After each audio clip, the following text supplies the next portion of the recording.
Welcome to Mouli channel అండి.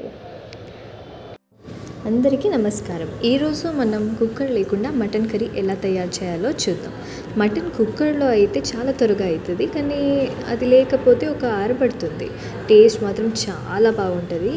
ముందుగా 1/2 kg మటన్ని బాగానే కడిగి ఉప్పు, పెరుగు, పసుపు, అల్లం వెల్లుల్లి పేస్ట్, మిర్చి పొడి, కొంచెం దాల్చిని ముక్కలు, లవంగాలు కొంచెం ఆయిల్ మరియు కొంచెం కొత్తిమీర వేసుకొని బాగా కలపండి. ఇప్పుడు అది 15 minutes మ్యారినేట్ అవ్వడానికి సైడ్లో పెట్టుకోండి. కొన్ని ఉల్లిపాయలు, పచ్చిమిర్చి తరిగి పెట్టుకోవాలి. ఒక టమాటో ముద్ద చేయాలి. కొంచెం కొబ్బరి పొడి కూడా రోస్ట్ చేసుకోండి.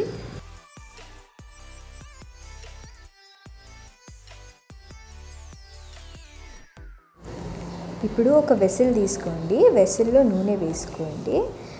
మీ ఇంట్లో బాగా నూనె తింటుంటే కొంచెం ఎక్కువనే వేసుకోండి. ఇంట్లో ఫ్యాట్ ఉంటుంది కదా, సో ఆటోమేటికలీ కొంచెం నూనె వచ్చేస్తుంది. అందుకే నేను కొంచెం వేసుకుంటున్నా. ఆ తర్వాత నూనెలో కొబ్బరి పొడి, పచ్చిమిర్చి, మ్యాష్ చేసిన టమాటో మరియు జింజర్ గార్లిక్ పేస్ట్ ఇంకొంచెం యాడ్ చేసుకోండి, వేసుకోండి. ఆ తర్వాత మ్యారినేట్ చేసిన మటన్ యాడ్ చేసుకోండి. లో ఫ్లేమ్లో ఉంచండి. ఆ తర్వాత ఇప్పుడు మంచిగా మిక్స్ అయ్యాక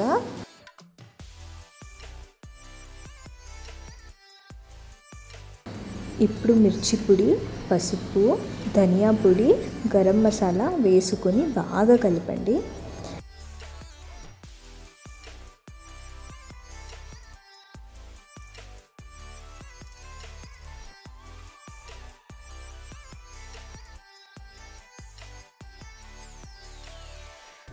తర్వాత కావాల్సిన వాటర్ యాడ్ చేసుకోవాలి.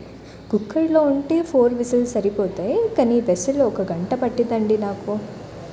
సో మటన్ సాఫ్ట్గా, కర్రీ థిక్గా అయ్యాక కొత్తిమీర వేసుకొని బాగా మిక్స్ చేయండి.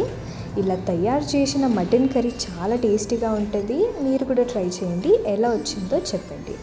మీకేమైనా నేను చెప్పిన రెసిపీ నచ్చితే సబ్స్క్రైబ్ చేయండి, లైక్, కమెంట్ చేయడం మర్చిపోకండి.